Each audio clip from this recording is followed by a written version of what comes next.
Left-wing media is up in arms, demanding to know why the President of the United States has not been banned from Twitter. Op-eds in the New York Times, The Washington Post, and Canada's second-largest newspaper, The Globe and Mail, have all published op-eds and analyses over the past 24 hours, all tackling the same question of President Trump's continued presence on the social media platform. While they have raised the topic before, the latest round of whinging has been prompted by the president's recent mockery of North Korean leader Kim Jong-un over the effectiveness of his nuclear arsenal. An analysis column for The Washington Post suggests that bruising the North Korean leader's ego might be classified as hateful conduct.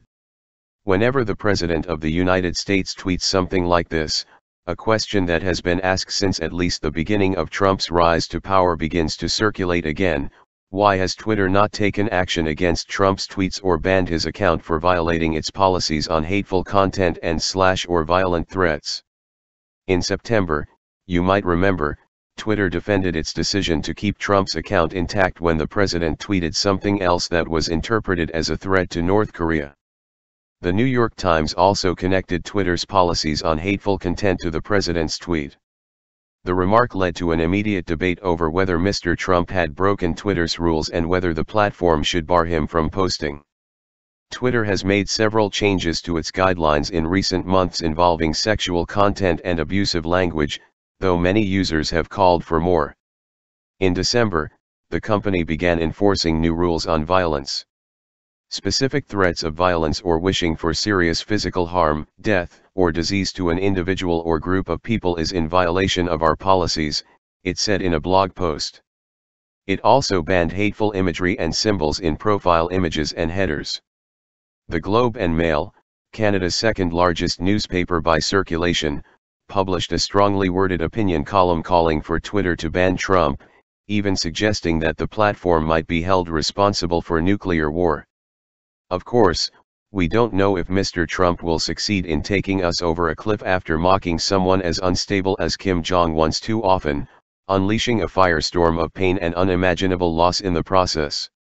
If it does happen, however, there will be blood on the hands of many people, and many institutions that stood by silently while the president laid the groundwork for chaos and destruction. Among those who will have plenty to answer for are the powers that be at Twitter, which has allowed Mr. Trump to use the social media platform as his own bully pulpit from which he has harassed, threatened, and used fear to silence voices of opposition in violation of the company's own code of conduct rules. Left-leaning magazine Slate was an outlier, pointing out that Trump's tweet didn't actually violate Twitter's policies, and that threats of violence are an integral part of international diplomacy. First of all, Trump's nuclear button tweet didn't actually violate Twitter's policies. Those rules prohibit specific threats of violence, which the company defines as explicit statements of one's intent to kill or inflict serious physical harm against another person. Trump's tweet carried an implied threat of military action, not an explicit statement of intent. Implied threats of military action, by the way, are a foundation of international relations. It's called deterrence, and in defter hands than Trump's it can be an effective peacekeeping strategy. There are good arguments for Twitter to police hate speech, personal harassment, pornography, and other forms of abuse. But the ability to conduct politics, activism, punditry, and even diplomacy via Twitter has long been a core feature of the service. It was never meant to be a conflict-free zone. Which is why Twitter recently clarified that its rules on threats of violence do not apply to military or government entities.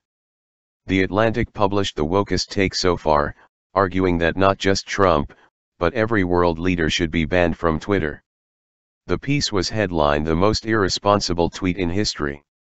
Trump may be the worst offender today, but others as bad are sure to follow. Banning world leaders from the platform might be a loss for them, but it would be a clear win for humanity, minuscule costs with conceivably civilization-saving benefits. Finally, in Trump's case, there is an absurdity to allowing him to continue tweeting. The platform is now banning people with a few thousand followers to prevent the harm of online harassment, yet it abides a president taunting an erratic totalitarian with an arsenal that could kill millions in minutes if a war were to break out. Twitter has long been accused of bias against conservative and right-wing accounts. Last month, they enacted what was colloquially called the Great Twitter Purge, ejecting swathes of right-wing accounts from the platform under their new rules against violent extremism, while allowing violence-supporting left-wing Antifa accounts to remain. In November, Roger Stone's Stone Cold Truth account, right-wing commentator and sci-fi author Vox Day, and Sam Hyde's comedy group $1 Million Extreme were all permanently banned from the platform.